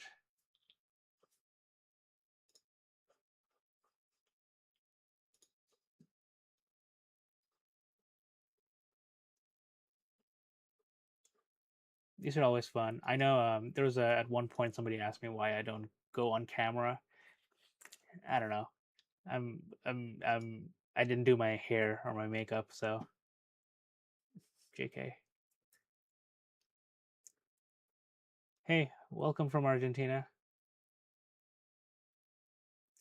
Yeah, Texas and New Mexico has been awful. Yeah, it's been awful here in Boston too. It's just like we haven't been getting rain. There's actually a drought, but it's just been like cloudy, like all the time. Like, give me rain or give me clear skies. Subs of M16 last week because your rig got rained. Oh no. No, I hope it dries out. Yeah, that sucks. I didn't know about Flying Dragon yet, but now it's on my list for sure. Yeah, there's lots of stuff. I don't remember if you were here earlier on, but um, one trick I showed people in Stellarium is if you go to the sky and viewing options window or click like F4, click on DSO and just check all of these. You can do select all, or you can do select standard.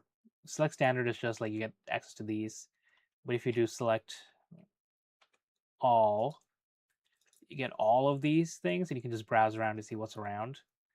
You can also decrease the sensitivity of the labels and markers and hints and stuff. So like you can say like show me all the things. And then you can zoom out, you can still see stuff, and then zoom in and be like, hey, what's over here?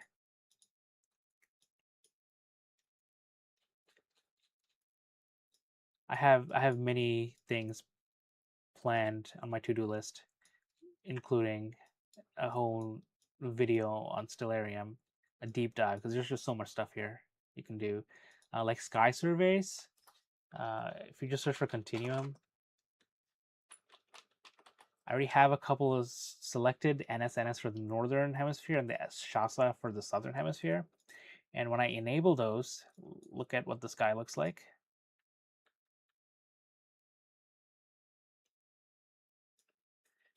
Oh yeah, I have the Southern Hemisphere. So let me actually switch my location to KKRO down there. Let me switch my. Oh yeah, I'm just gonna do that. Look at this. Let's turn off the atmosphere. Let's turn off the ground. But like, yeah, look at this, and you can just like this thing here. Look at this filament here. It doesn't even have a designation. I mean, it has some, but just point your telescope there and take some images. Look through all the surveys, see what's around. It's a good way to discover some new stuff. New stuff for amateurs. These are obviously from actual survey data, so professional telescopes have imaged these already, so otherwise they wouldn't be here. But it's such a really nice look at this. Look at this cloud complex here. It's like a giant supernova, maybe. It's like the size of half the Milky Way. And then you zoom in and you see like all these galaxies.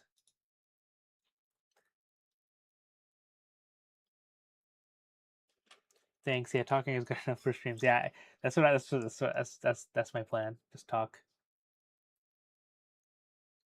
Hard to believe Stellarium is free, right? I know it is amazing. I wish I had a better mobile version, but you can't really ask for much.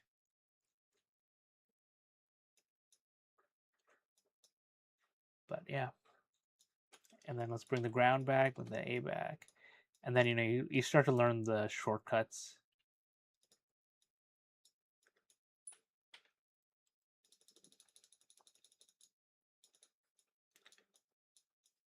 And you can play around with the other surveys as well, which is like F4 and surveys. Just look to see what's here.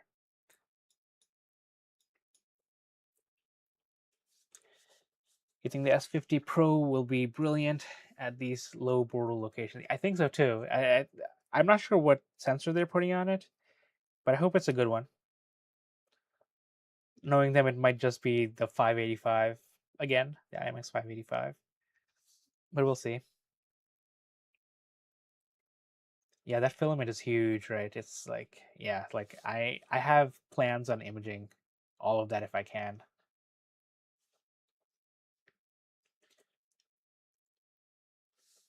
having access to a rig in a dark location that is almost always clear. Have you ever thought we're doing a full sky mosaic at deep focal length? Yeah, I think you missed it earlier. I said that my goal is to image the entire night sky, to mosaic the entire sky. So I was showing off my target scheduler here, where all of my targets, most of my targets now, are basically mosaics.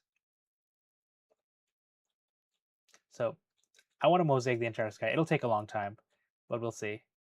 I think the 91F at a 609 millimeter focal length is a good focal length for that. Not too deep, not too wide.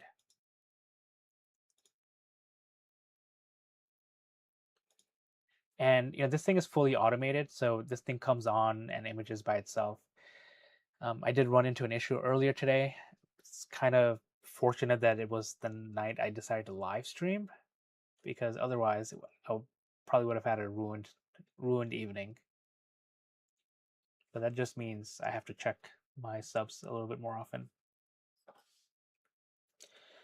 Uh, so am I remote into my rig with Nina? That's in Death Valley. Correct. Yeah. So I'm at home in Boston. This is in Death Valley. Remoted in. I'm using RDP, but I also use Rust Desk with Tailscale, which also works. But Windows RDP is giving me better FPS, so I decided to use that for live streaming. And then my rig is here. You can see the giant moon, but this is my telescope here, being highlighted by the moon, actually. Thank you. So I am a few thousand miles away, or for Paul, I'm a few thousand kilometers away.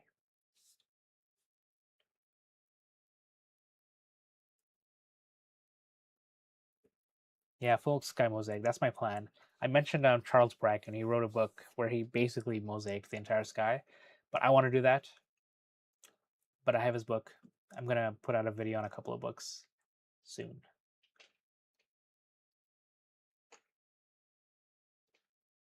Yeah, S50 Pro would be a good remote option. Yeah, yeah. Depends on the sensor. It's so bright, and the all sky cam is still taking images at 57 seconds each. Crazy.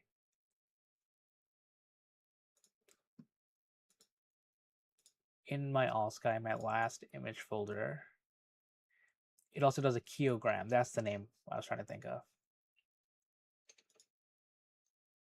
Like a vertical keogram. It's like one frame every second, I think. So it'll just fill it up.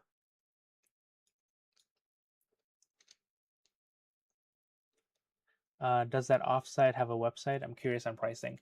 Yeah, it's Death Valley Observatories. I have the yeah, it's deathvalleyobservatories.com. If you haven't checked out the video I posted yesterday, or the day before now because it's Sunday, I recommend it. It covers my quick journey to Death Valley Observatories. I'll link to it in the description in the chat again. Give me 1 second. So there you go. So check that out. I have some pricing information as well as how much all the things cost me.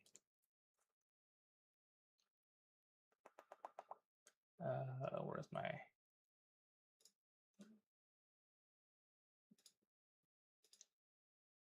there it is. Okay. Catching up to the chat.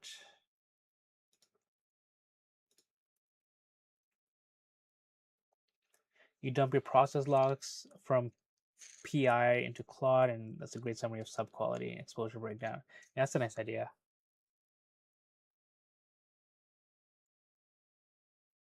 You have to buy an all sky cam now. Yeah, I use the ASI 662 MC. Let me. So it's just yeah, so it's on sale now, 161. So when I bought it, it was a 179. It just plugs and plays. Use the All Sky software here. It's really neat.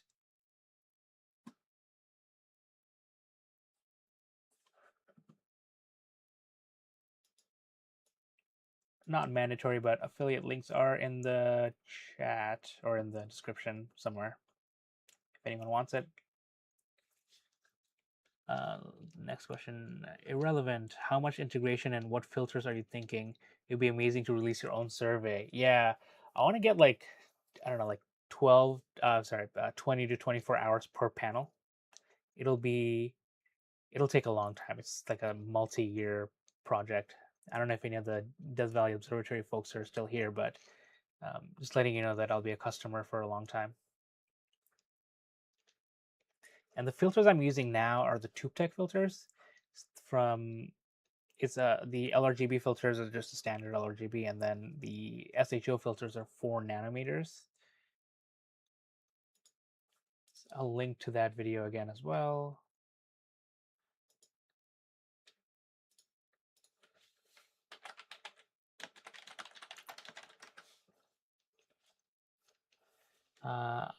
My sole cost.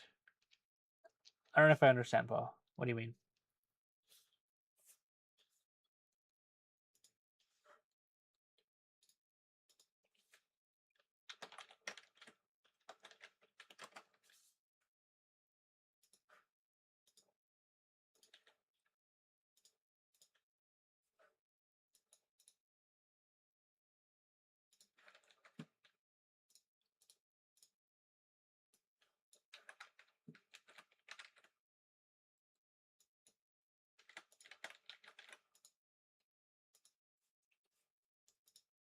And I will post an affiliate link in the chat for the ASI 662. I sold my soul to the devil to get all this. Yeah, the DVO. It could be Devilo. It is called Death Valley.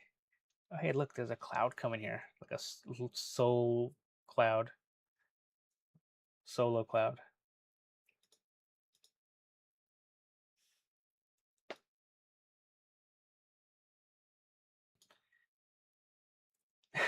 I'll bring DVO lots of business. I should get a reduced rate. I'll take any discounts they get, but um, I want them to succeed, so I don't want to take anything from them. I'll say the same thing about Kagakama Remote Observatory, KKRO in South Africa. Both observatories are run by amazing people who love this craft and give it their all.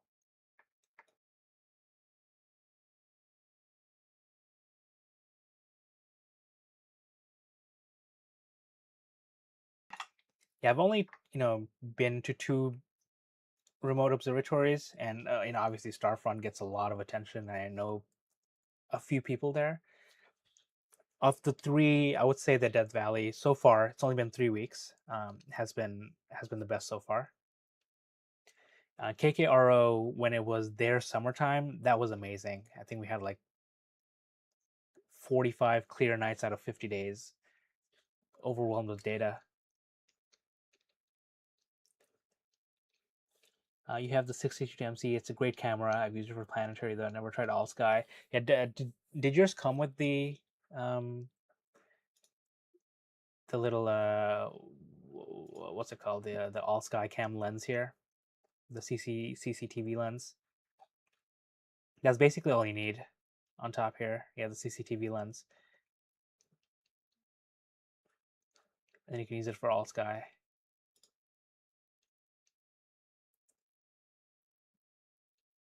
Yeah, I think DVO will prosper. They have their second observatory coming up soon.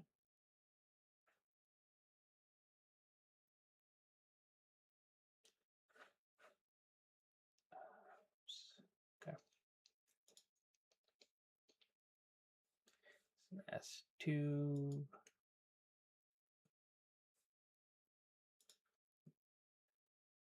I don't think I'm doing a meridian flip today, but let me just check. I try to avoid meridian flips if I can. Oh no, it is doing a meridian flip at 1:31. So what I like doing is because it takes time to do meridian flips and do all the things.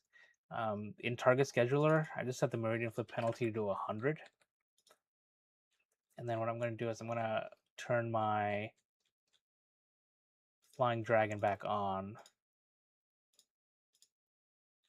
So now if I do a preview, it'll tell me Still gonna do Cygnus. Okay, whatever. You can do a Meridian flip. It'll be fine. I'll probably lose like 20 minutes because of all the settle time and whatnot.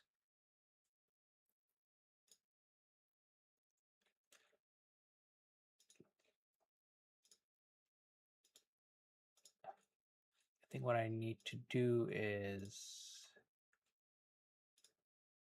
set the project priority percentage complete to like 10.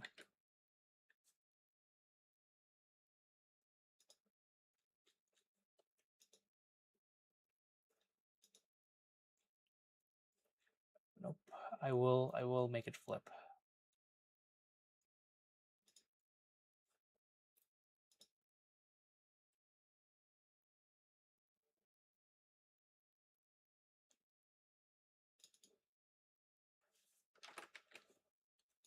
Let's see.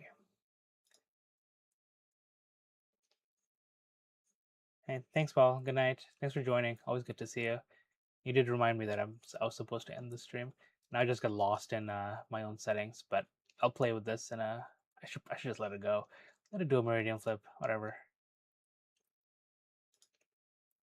It is still around 35 degrees according to my power box, but like again, like I said, it's the power box runs hot and it's on stuff that runs hot, so it's probably like 5 degrees cooler. With that said, I will close the stream in 3 minutes. I'm going to send a huge thanks to everyone for joining. This was a lot of fun. First live stream from Death Valley.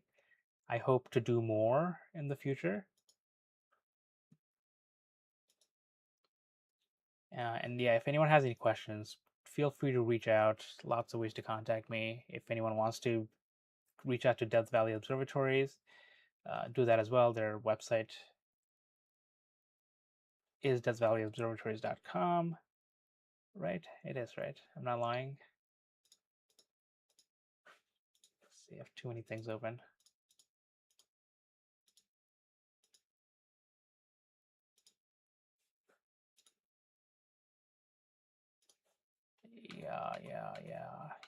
Yeah. That's Valley Observatories.com, so you can reach out to them. Yeah. Thanks, Paul.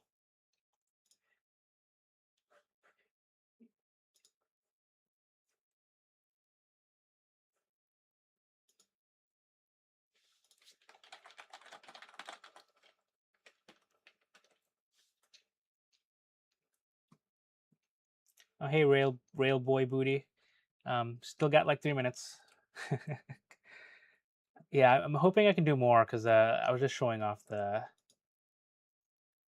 weather at Death Valley. I'm losing my thing. That just a lot of clear nights. I want to do more of this. The only reason I haven't, it's taken me 3 weeks to do one, is because I don't start imaging here until it's about 12:30 a.m. my time, which is hard to do during the weekdays. But it's a Saturday night, so I decided to do it. Um, Weather's gonna be good tonight, iffy tomorrow, but it's somebody said that the weather is generalized, so it might be clear tomorrow. Who knows? And then Monday and Tuesday it's gonna be all clear. But the moon will also be super big, just like we see here. Oh, thanks, ImageX. I appreciate it.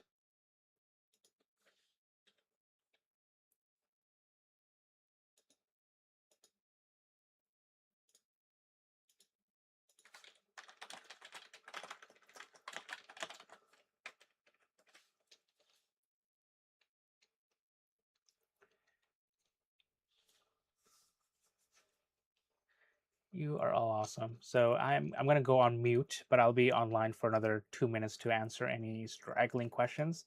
But I'm gonna go on mute because otherwise I'm gonna keep talking for another half hour.